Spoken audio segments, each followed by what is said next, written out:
IAS అయ్యిండు, suit బూటేసిండు, సాఫ్ట్గా ఉంటాడు అనుకుంటే పాపులా కాలేసినట్టే. మీదికి అట్లాగా అనిపిస్తాడు కానీ లోపల ఒరిజినాలిటీ అట్లనే ఉంది. ఛాన్స్ దొరకాలే కానీ జామ చెట్టుకు కాస్తాయి జామకాయలు, మామిడి చెట్టుకు కాస్తాయి మామిడికాయలు అనే పాటకు కూడా డ్యాన్స్ చేసి దంచి వాడేస్తారు. కలెక్టర్లకు మాత్రం ఫీలింగ్స్ ఉండవా? వాళ్ళు మాత్రం మనుషులు కాదా? అందరి లెక్క ఎగిరి దుంకాలని వాళ్ళకి మాత్రం ఉంటది కదా. కళ వేరు, టాలెంట్ వేరు.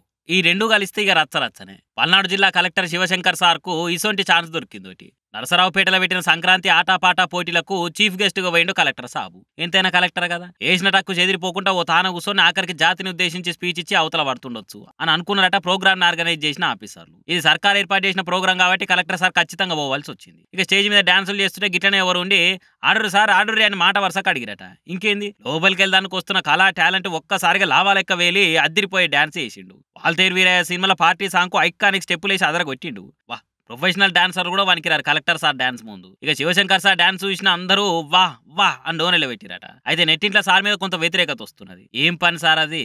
ఓ దిక్కు అంగన్వాడీలు ఆగమాగమై పాపం పండుగ చేసుకోకుండా నిరసనలు చేస్తుంటే కలెక్టర్ గా ముంగటపడి వాళ్ళకు న్యాయం చేసేది పోయి ఏవో గిసోంటి ప్రోగ్రాంలు పెట్టుకుని ఎగిరిదుంకుడు న్యాయమా అని లాజిక్ క్వశ్చన్లు వేస్తున్నారు. అరే, టాలెంట్ ను చూపెట్టుకున్నాడు కూడా తప్పేనా? ఆయన మన సర్కార్ ఆస్తులాగం చేసిండా లేక టైంపాస్ ప్రోగ్రామ్ పోయిండా అని ఇంకో వర్గం నెటిజన్లు కౌంటర్లు ఇస్తున్నారు. అక్కడికి వచ్చే ప్రోగ్రామో అక్కడికి రాని ప్రోగ్రామో గానీ మొత్తానికి శివశంకర్ సార్ వేసిన చిందులు నెట్టింట చక్కర్లు కొట్టి షేక్ చేస్తున్నాయి.